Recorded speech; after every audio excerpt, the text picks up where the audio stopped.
amazing Australians and the story of their lives. You're tuned to Lots to Chat About with Rosemary Peterswald. Hello and welcome, listeners. Now, Christmas is celebrated around the world in many different ways.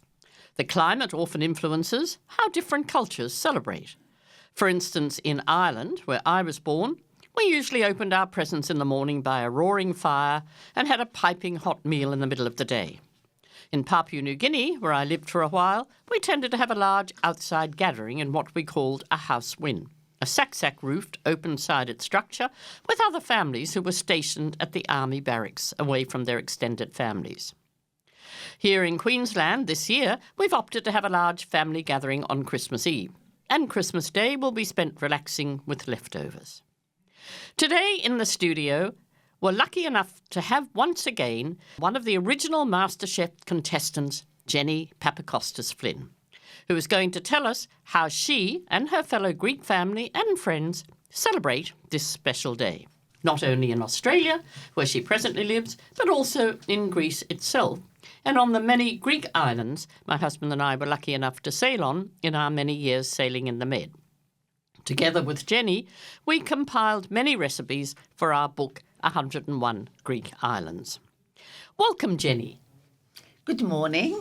I'm so glad to be here to share some of my experiences as a child and also part of what I've learned and experienced growing up in Greece and in Melbourne as a child. And how lucky are we to have you here. So, yes, let's tell us now, what was Christmas like when you, we all have sort of memories, don't we, of children and being children and Christmas, but tell us what yours was like. Well, Christmas in Greece, it was always white. I mean, there was snow in the village everywhere. Yes. But what made it so special, it's the whole month of December and into January that school holidays are on because there are so many saint days.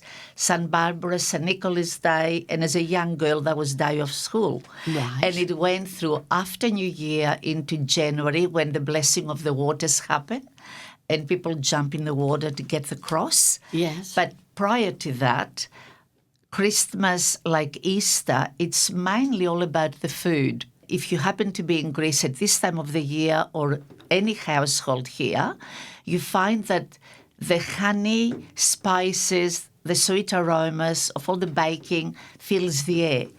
In Athens, especially over this time, all bakeries are filled with the traditional sweet and their variations, and they're all full of nuts, honey, and spices. Is that what we've just all tasted here, Geni? Tell us which one that was. Yes, that is actually melomakarona. Oh, yes. There are three types of sweets usually. You see the white shortbread, which is called kourabies. Right. Melomakarona. The other one is dipless, which is like a crostoli in Italian, fried pastry. Yes. And the most famous one is the New Year's Eve bread called vasilopita. Now, they all have their basis on the flour because since mythology, the seed or sporos was celebrated because that was survival and life. And that's what eventuated the Christmas bread, for example. It started by being a bread decorated with two forks, embroidering the top. Oh, right. And what actually happened is if your name was Christos, which is the name day at Christmas time, and you were a carpenter, there will be carpeting equipment on the top. If you were a farmer or a wine grower, for example, like we were, there'll be vines decorated with a pastry. Oh, lovely. It was just beautiful. And a lot of sesame and a lot of mahlepi, a spice that comes from originally Syria and Turkey, actually, ironically. But melomakarona, the one that you just tasted. Which was delicious, wasn't it, Paul? It certainly was. It's just the flavour of honey. Honey is a sign of wealth. And everything to do with New Year is being plentiful and to bring good luck and wealth for the rest of the year. So this melomakarona, as we call it, made originally just with oil. Now they can mix oil and butter. Right. And they are mainly plant flour, cinnamon, nutmeg, and a lot of and honey on the top. Sometimes they're filled with walnuts, Yes. but they made also with semolina and flour as well.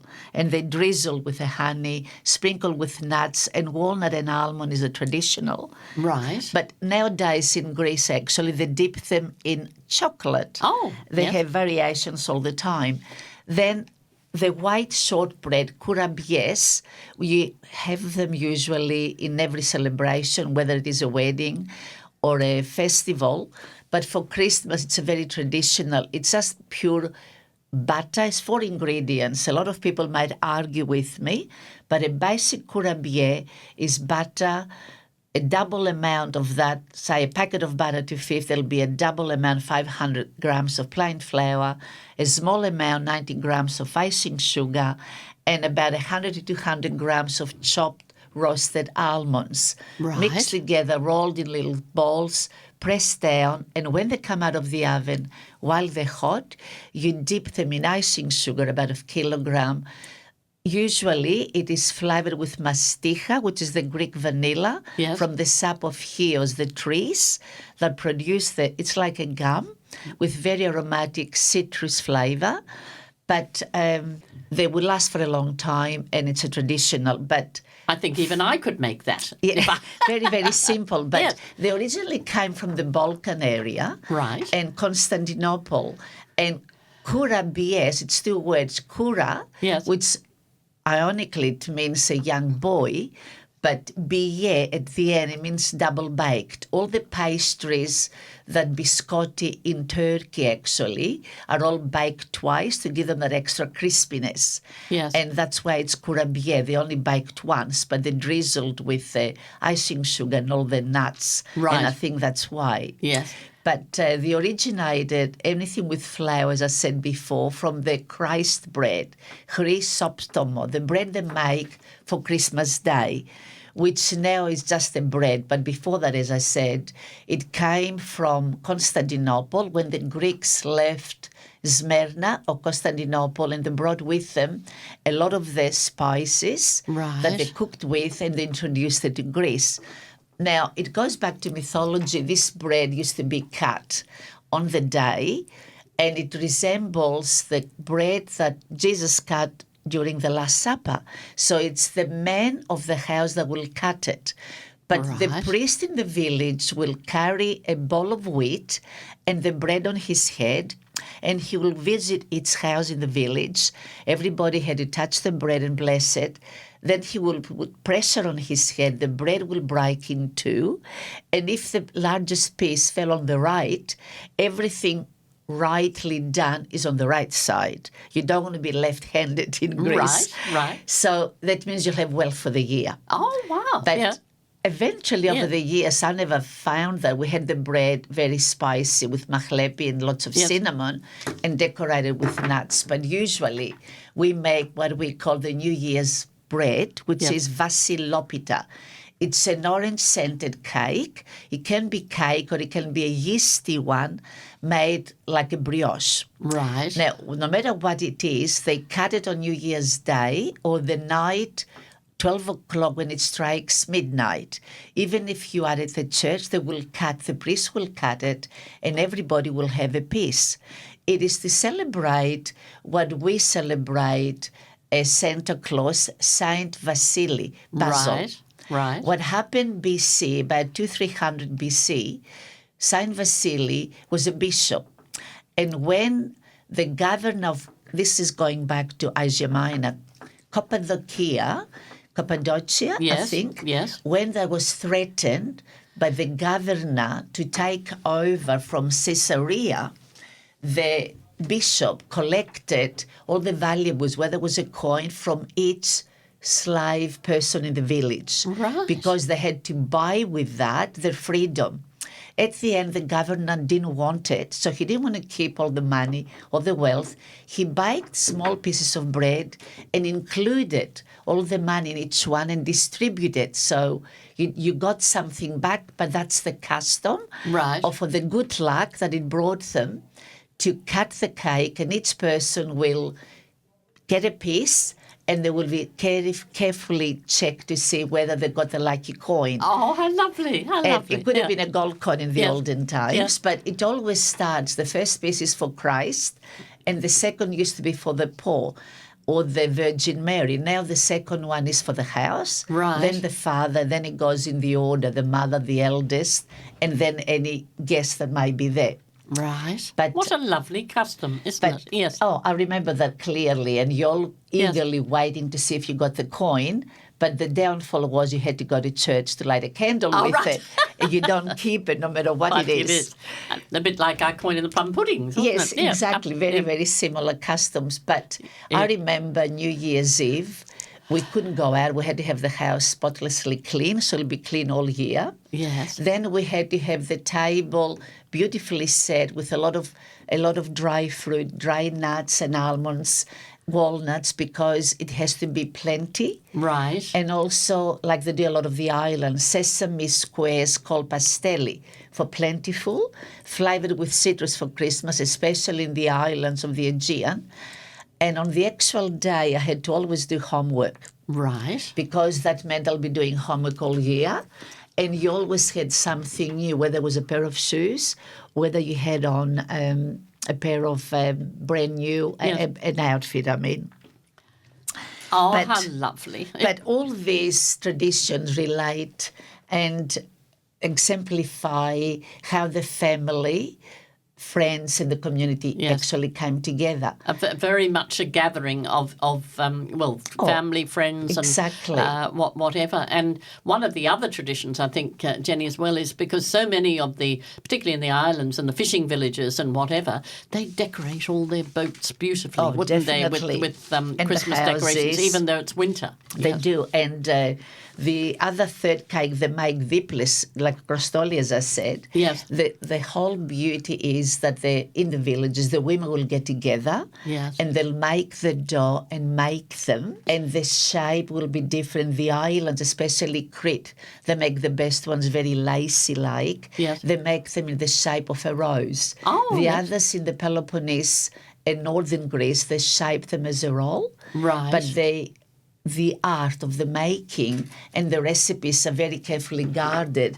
It's sort of like a political inheritance to pass on the recipe. Right. And the women, the tradition Yes. of the day. And then they will do that for different festivals or weddings Yes. as a giving. So coming now to Brisbane, where we are, of course, and you're very much involved in the Hellenic community and whatever, you'll be celebrating here. I think definitely. you said to me you're going to be celebrating with your son. Actually, So, I'm very yes. lucky. This year I'm not cooking, but I have strict instructions. Yes. Both of my boys and my daughter love cooking, and they're super well organized. So Perry will be hosting, but I had instructions. You can only do the trifle, the usual. All right, And yes. I always try to add a twist. Yes. Or something to improve from the year before. Right. And it's funny, you don't bake anymore like in Greece, for example. Here you have the usual hot dinner. We still have it Yes. here, but it's a lot revolved around seafood here. I know I have to make the crab dip and a lot of the sauces. But this reminds me, in Greece, we never really had turkey. Oh, right. It's right. only the central Greece, Yes. but it's always done more French way with chestnuts. And in the villages, I have to tell you this, that were quite poor, they used to do a stew with chestnuts and onions called stifado, Right. which is usually cooked with red wine, a lot of bay leaves and spices, cinnamon again, but also just a little onions. But this one is done chestnut and onions, and it tastes just like meat. Yes. Because traditionally they do, especially in northern and southern Greece, they do a lot with the pork, the whole Right, pork yeah. on a spit. Yes. Or they do a little meze, which is a set plate while you're having your ouzo earlier in the day, which is paki. Or they do the lamb, instead of doing it traditionally on the spit, they do it ortho, which means like the Argentinians do actually. They have it Yes. facing each other, the meat, and cooks over charcoal. But funny enough, they do a lot of fish, especially the day before Christmas, especially on the Ionian side. They do what they call a bianco, Right. which is the best one, I must add, is at Hellenica here. Yes. It's a fish in a white sauce, white wine, and potatoes. And they specialize in different cakes, of course, like mandolato. You see the Italian influence of nougat there. And a lot of the other islands will do the similar cakes, but with their own twist. The way they shape them and the way they flavour them. Right. Now, I remember when going around Greece, but also other European cities, when it was starting to get into the winter, there were always chestnut stands, where they'd be selling. Do we have many chestnuts in Australia? I mean, is it a popular food in Australia? I see them later on in the year, but not as much. But I do love them when I see them. Yes. We used to have them baked or thrown on open fire in Greece. But they're beautiful if you score them at the top and you boil them and peel them. But they use them a lot in making the Christmas bush knoll cake in Greece. Right. To do the sponge roll, which is a more modern twist of Christmas and the French influence. Oh, right. And they do the chestnut puree filling. Oh. But if they do a lot of chicken, instead of turkey, the filling, the stuffing has not only sourdough bread, it's either minced meat with a lot of sweet spices and nuts plus pine nuts and raisins soaked in brandy or rum. Yes. But they do a lot of the chestnuts chopped up with the minced meat as well. Oh, how delicious. So they do use a lot of that's the Christmas twist to the to the usual pork they used to have. Because lamb is traditionally just for Easter mainly. Oh, right. I wasn't aware of that. Now, you're listening to Lots to Chat About. I'm Rosemary Peterswald, and my guest today is Geni Papacostas Flynn, who's a popular Greek personality and chef. Now, Geni, you have recently celebrated your daughter's wedding in Greece. Yes, in Athens. So we'll move it away a little bit from Christmas, if that's all right, and tell us about that, how that all... it was actually a dream come true. It was... I didn't think the Greeks could pull it off. Right. It was perfection. Yes. It was a beautiful occasion, very, very casual. Right. We didn't even have a proper wedding dress. He had bought a dress from Zimmerman a couple of years ago, stored it upstairs in the storeroom. Yes. And it was by the sea in the Athenian Riviera. Yes. Little tables scattered around, a grassed area, a little tiny chapel that decorated with flowers. Beautiful. The priest couldn't fit in the church. Oh, right. And she decorated, actually, beautiful scarves to relate to her husband being a pilot from South Africa. Oh, right. Plus airlines, plus the flavour of Greece and the sugar almonds. She had those painted because at the end of the night you do the dance oba and you use your scarves to do the opa up in the air. Oh, how lovely. Yeah. And everyone sat outside, but it was so unusual at the time. We had people picked up from where we're staying and 20 minutes later by the water, and I thought 9 o'clock is far too late. But the buses came about 4 o'clock in the morning, and I thought they'll be terribly late. People will be exhausted. Yes. We wished we had more time. Oh, really? The party just started. Oh, how lovely. It was really a day I'll never forget. It was a beautiful wedding, and I recommend it to anyone that would love to get married overseas. It'll cost you a quarter of the price. Oh, really? And the food was amazing. And then quite often a lot of the villagers and everybody are involved as well. Oh, definitely the flowers. Yes, and what I loved about Greece is going into a little town square or whatever. And the platea, is it? Yeah, all the men sitting around and drinking their coffee and just chatting and whatever. Playing backgammon. And then at night, talking about 9 or 10 o'clock at night, sometimes 10 or 11, you'd go out back into the square, and then the grandmothers and the mothers and the children, they're all still playing there. And it's just such a lovely family feeling, isn't it? Definitely. Yes. That's where they go out for dinner. They have a small apartment usually, and that's their outing. Yes. But we had the night before the wedding in the platea in the square. Right. And it was really lovely. Yes. And you find that the food in Greece, I mean, just the flavour of the tomatoes, the cheese, the olive oil. Yes. And just simple octopus. Right. And the tiny fish, that's all you really need. Yes. And compared to here, I mean, cost-wise, cost-effective, it is amazing. But what amazed me is the attention to detail, the way they do the flowers. Right. The way they present and the food. I was really something totally unexpected. I was really amazed. Oh, how wonderful. And it is, I mean, it's such a family-orientated country, isn't it? I remember going in, I must admit, when we were on the boat in the Med, and I needed some new bras, and eventually found a shop in a little village for the bras. And I was met by grandfather at the door, who welcomed me with a sweet. And then I went inside, and the granddaughter was behind the counter, and then mother was there, and grandmother, and whatever. But I laughed really because throwing over the sort of the door going into the dressing room was the grandson throwing me bras, and I thought. It's a matriarchal society. Yes. So they do look. And funny enough, they think the man, as they call it, the column of the house, but it's actually the wife. Yes. It's actually the wife that actually governs the house, but she makes the man feel that he is actually the head. Right. They're very calculating. Yes, exactly. The Greek mother, she holds the household. Absolutely. No, look, it's a wonderful culture. Are you going back there again this year, Jenny? Well, I hope so. I hope so. Now, every time I do go back, May, June, I prefer to go later in the year, depending what we have. I always love to visit a different island. Right. And they're all quite unique. The people will say not back to Greece again. Yes. But last year I was lucky enough to go to my favorite island. I had never been there before, called Sifnos. Oh, right. In the Aegean, Sifnos, Yes, I a think very we sailed small there, island, because that's where the first Greek cookbook. Oh, The name of okay. the Greek cookbook is called Tselemende.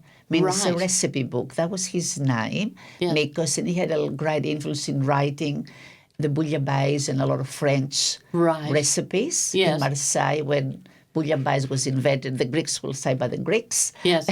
in that area, and he wrote that. So it was beautiful to go and see the people, how they totally different than here. That, for example, at Christmas, they cook lamb, but even I tried it, the lamb they cook Yes. is done with wine and fennel because they're also busy in the farm. They prepare that the night before, and not everyone has an oven down the back. So they will share an oven. When I Yes. was there, they cooked the famous dish revi thada, which means chickpea casserole. All right. And you pile chickpeas, a lot of olive oil, onions, but it's the way it cooks, covered in foil. Yes. When the wood dies in the fire, they push the coals and they put about 6, 7, 8. The neighbors will bring a casserole each. Right. And that cooks overnight with a lamb. Oh, how beautiful. And they cook that all night, and that is Yes. the main dish. But they seem to eat like in someone's home, like a canteen. It looks like a lot of tables. Right. And they all get together. It's a very small communities getting together Yes. because of the type of the island. It's quite mountainous, but quite sort of rich Right. in lamb, in a lot of herbs. Beautiful. Unique in that area. And herbs straight from the garden, what we couldn't get all of over them. when we were going into so many of the tavernas in Greece from the boat, is that the virtually all the vegetables came from the mainland, garden. No, where grandma Mother, was of quite course. often out there working, or mother or whatever, and Oh, then definitely. it was all sort of local produce. Yes. Which was very good. Now, Jenny, you did say that you had a recipe that you were Yes, I possibly will. going to share with us. When I said the bread that they make, in the Ionian side, they make it in Zakynthos, for example, as a circle. Right. Because it's the beginning and the end. Yes. But in south of Greece, not south, above Crete is Karpathos, an island. And actually, the women make that. The daughter-in-laws for the mother-in-law. But in Athens, in some villages, the mother-in-law makes it for the daughter-in-laws. Which I Right. thought that's very unheard of in Greece. Yes. But and it's called in that area, it's called either focaccia, which is a very Italian influence. Oh, yes, And of in course. Karpathos, it's called gypla, which is again Right. totally different. Yes. But the Grab your kurabiedes, pens. the shortbread, Yes. I'll give you the basic, simple recipe, because usually to that recipe I'll give you now, they add cognac and egg yolk. Right. But the basic kurabier is 250 grams of unsalted butter, which is a packet of butter, room temperature, about 90 grams of icing sugar, And you can beat that in electric beater in a mixer for about 5 minutes, so it's very white and triples in volume.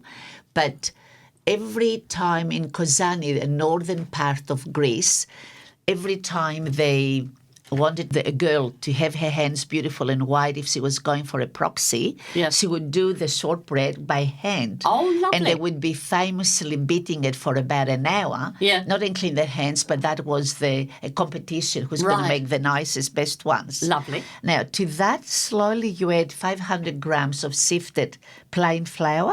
You mix that together, and then you crush 125 to 150 or 100 grams with the skin on, roasted almonds, coarsely crushed together.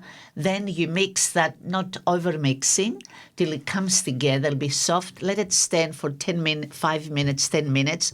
Shape them in 30-gram walnut balls.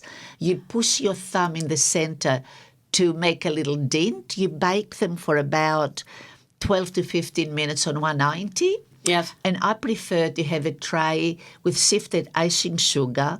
I put them from the hot tray onto the icing sugar and sift more icing sugar on top. Beautiful. Traditionally, they put a lot of rose water on top before that. Yes. It's not my favorite. No. But you can. Oh, lovely. Oh, and that is a curabier recipe. Oh, enjoy. And it sounds absolutely delicious. It's very simple delicious. and they stay for a long time. Well, I wish we could share some more, but Paul is telling us that it is time to, unfortunately, we've run out of time. But thank you, Geni Papacostas Flynn, for being my guest today. Thank you, Paul, for producing. Thank you. Fascinating, isn't it? Yes, I'm hungry. I know. Well, we did share some before. Yes. This show has been recorded in the studios of 4RPH Reading Radio in Brisbane for syndication around Australia, and will be available on my YouTube channel, Lots to Chat About, with Rosemary Peterswald.